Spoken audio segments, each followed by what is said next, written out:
पार्वती पति हर हर महादेव की, भारत माता की।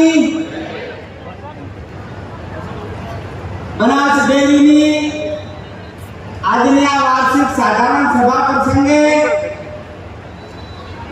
આ ડેરીના ચેરમેન, આજના કાર્યક્રમના અધ્યક્ષ, અમારા વિધાનસભાના અધ્યક્ષ આદરણીય શંકરભાઈ ચૌધરી સાહેબ, એમનું સમગ્ર નિયામક મંડળ, એમડીડી કરીને બધા ડેરીના અધિકારી કર્મચારી મિત્રો, પશુપાલક મિત્રો, ખેડૂત મિત્રો, મંચ ઉપર વિરાજમાન સર્વે મહાનુભાવો, ઉપસ્થિત સર્વે વડીલો, ભાઈઓ, બહેનો, યુવાન મિત્રો, પત્રકાર મિત્રો, આજની આ વાર્ષિક સાધારણ સભા નિમિત્તે આપ સૌને મારા તરફથી ખૂબ શુભેચ્છાઓ પાઠવું છું અને આદરણીય શંકરભાઈ ચૌધરી સાહેબના નેતૃત્વ નીચે બનાસ ડેરીએ માત્ર રાષ્ટ્રીય કક્ષાએ નહીં પણ વૈશ્વિક સ્તરે આ જિલ્લાનું અને આપણા સૌનું નામ રોશન કર્યું છે એ બદલ એમને ખૂબ અભિનંદન આપું છું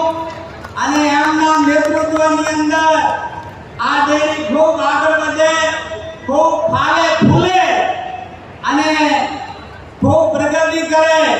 પરમ કૃપાળુ પરમાત્મા મા જગદંબા એમની તમામ મનોકામનાઓ પૂર્ણ કરે અને આપણા ધર્મશાસ્ત્રમાં કહ્યું છે કે પ્રયત્ન करने वालों की कभी हार नहीं हो सकती. તો શંકરભાઈ ચૌધરી સાહેબ જે રીતે પ્રયત્ન કરી રહ્યા છે તો એમની કદી હાર થવાની જ નથી, આગળ ને આગળ વધશે. ભગવાન ગીતામાં ભગવાને એમ કહ્યું છે કે કર્મ તેરે अच्छे हैं तो किस्मत तेरी दासी है. कर्म तेरे अच्छे हैं तो किस्मत तेरी दासी है.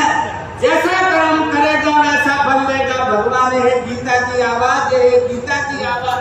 तो આપણે પણ એમના આ કામથી પ્રેરણા લઈ અને આપણે પણ આ ભારત માતાનું, બનાસકાંઠાનું, આ ધરતીનું નામ ઉજ્જવળ બને એના માટેનો સહિયારો પુરુષાર્થ કરીએ એવો આપણે સૌ સંકલ્પ કરીએ એવી આજના તબક્કે આપને વિનંતી કરું છું. અને અંતમાં જે શંકરભાઈ સાહેબ પ્રયત્ન કરી રહ્યા છે, ભગવાને ગીતામાં કહ્યું છે કે સમયની માંગને અનુરૂપ જે મનુષ્ય પોતાની જીવન વ્યવસ્થા ગોઠવશે એ હંમેશા સુખી થશે. તો સુખી થવા માટે આપણા માટે પાણી બચાવવું, પાણીનો વિવેકપૂર્વક ઉપયોગ કરવો, પર્યાવરણ બચાવવું, પ્રાકૃતિક ખેતી કરવી આ સમયની માંગ છે.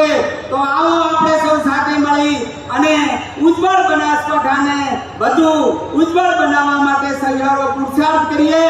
આજના પ્રસંગે નિયામક મંડળે અમને તમારી વચ્ચે આમંત્રિત કર્યા, અમને સૌને આમંત્રિત કર્યા, અમારો સન્માન કર્યો અને તમારી વચ્ચે બે શબ્દો કહેવાનો મોકો આપ્યા બદલ નિયામક મંડળ અને ખાસ કરીને અધ્યક્ષ સાહેબનો ખૂબ આભાર માનું છું. આ સૌથી મોટો ડેરીનો પ્લાન્ટ, અહીં સૌથી મોટું જે મકાન બનવાનું છે દિયોદર વિધાનસભામાં બને છે, એટલે એના માટે પણ આ વિસ્તારના જનપ્રતિનિધિ તરીકે ડેરીનો એમનો આભાર માનું છું.